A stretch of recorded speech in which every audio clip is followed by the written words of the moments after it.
கிறிஸ்துவுக்குள் அன்பான கர்த்தருடைய பிள்ளைகளே, உங்கள் யாவரையும் ஆண்டவராகிய இயேசு கிறிஸ்துவின் ஈடு இணையற்ற பரிசுத்த நாமத்தினால் உங்களை ஆசீர்வதிக்கின்றேன், வாழ்த்துகின்றேன். கர்த்தர் தாமே இந்த நாளிலே நீங்கள் எதிர்பார்க்கிற நன்மைகள் யாவையும் பரத்திலிருந்து தந்து இம்மையில் நீங்கள் சுயித்திருக்கவும் மறுமையில் நிலை வாழ்வை பெற்றுக்கொள்ள உங்களுக்கு அனுக்கிரகம் செய்வாராக. தினம் ஒரு மிஷனரி என்கின்ற தலைப்பில் இந்த நாளிலே நாம் பார்க்க இருக்கிற மிஷனரியுடைய பெயர் அப்போஸ்தலனும் ஆண்டவராகிய இயேசு கிறிஸ்துவினுடைய சீடருமாக இருந்த பிலிப்பு. இவருடைய பிறப்பு, இவருடைய இறப்பை குறித்து தெளிவான பதிவுகள் இல்லை. ஆனாலும் இவருடைய இறப்பு கிறிஸ்துவுக்கு பின் 80வது ஆண்டு என்று சொல்லி ஒரு குறிப்பு இருக்கின்றது. இவருடைய தரிசன பூமி பிரிஜியா தேசம் என்று சொல்லப்பட்டிருக்கிறது. இயேசு கிறிஸ்துவின் சீடராகிய பிலிப்பு இயேசுவால் அழைக்கப்பட்டவர். தன்னை இயேசு அழைத்த போது அவர் தனது நண்பரான பர்திமேலியவையும் உடனே அழைத்து சென்று ஊழியத்திலே பங்கு பெற்றார். ஒருமுறை தன் தந்தையை அடக்கம் செய்துவிட்டு வர தனக்கு அனுமதி தர வேண்டும் என்று கேட்டபொழுது இயேசு அதற்கு அனுமதி கொடுக்கவில்லை என்று சொல்லி நாம் அறிகின்றோம். எனினும் பிலிப்பு விசுவாசத்தில் உறுதியாக இயேசுவை பின்பற்றி சென்றார். இயேசு கிறிஸ்துவுக்கும் அவரது சீடர்களுக்கும் உணவு தயாரிக்கும் பொறுப்பு பிலிப்புவுக்கு கொடுக்கப்பட்டதாக கூறப்படுகின்றது. ஒரு நாள் இரவு உணவு வேளை பிலிப் இயேசுவினிடத்தில் ஒரு கேள்வியை கேட்டார். ஆண்டவரே, பிதாவை எங்களுக்கு காட்டும், அது போதும் என்றார். இயேசுவோ, பிலிப்புவே, இவ்வளவு காலம் என்னோடு இருந்தும் என்னை அறிந்து கொள்ளவில்லையா?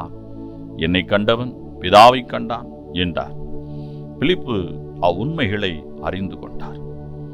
அப்போஸ்தலர் பிலிப்புவும் மற்ற சீடர்களைப் போல மற்ற இடங்களுக்கு சென்று இயேசுவின் நற்செய்தியை அறிவிக்க உலகின் பிற பாகங்களுக்கு சென்றார். எருசலேமிலிருந்து காசா ஊருக்கு போகும் பாதையில் ஒரு அன்னகரை சந்தித்து இயேசுவை குறித்து அவருக்கு சொல்லி அவருக்கு ஞான ஸ்நானமும் கொடுத்தார். பிலிப்பு இறுதியாக பிரிஜியா நாட்டில் உள்ள ஹியராப் பேலஸ் என்ற பட்டணத்தில் பணி செய்தார். இந்நகரத்தார் சர்ப்பத்தை கடவுளாக வழிபட்டு வந்தனர். எனவே அவைகளை சுத்தப்படுத்தி கிறிஸ்துவின் நற்செய்தியை அவர்களுக்கு அறிவித்தார்.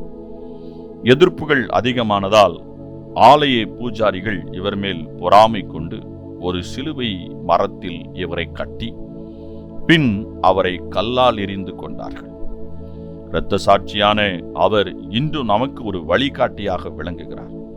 அன்பரே, உம்மில் இயேசு கிறிஸ்துவை பிறர் பார்க்க முடியுமா?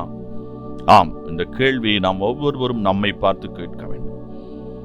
இந்த நாளிலே நாம் இந்த பிலிப்பை போல ஒரு இரத்த சாட்சியாக நாம் மறிக்க வேண்டிய அவசியம் இல்லை.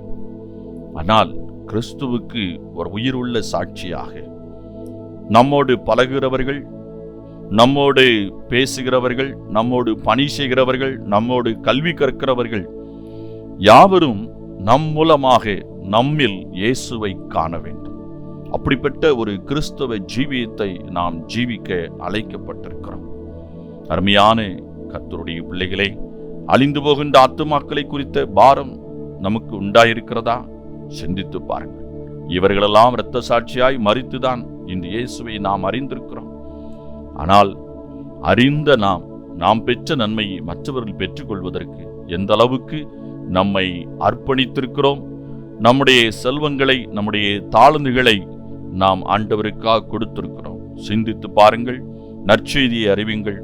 இயேசுவை உலகம் இருக்கிற அனைத்து மக்களும் அறிந்து கொள்ளட்டும். கர்த்தர் தாமே உங்களை ஆசீர்வதிப்பாராக.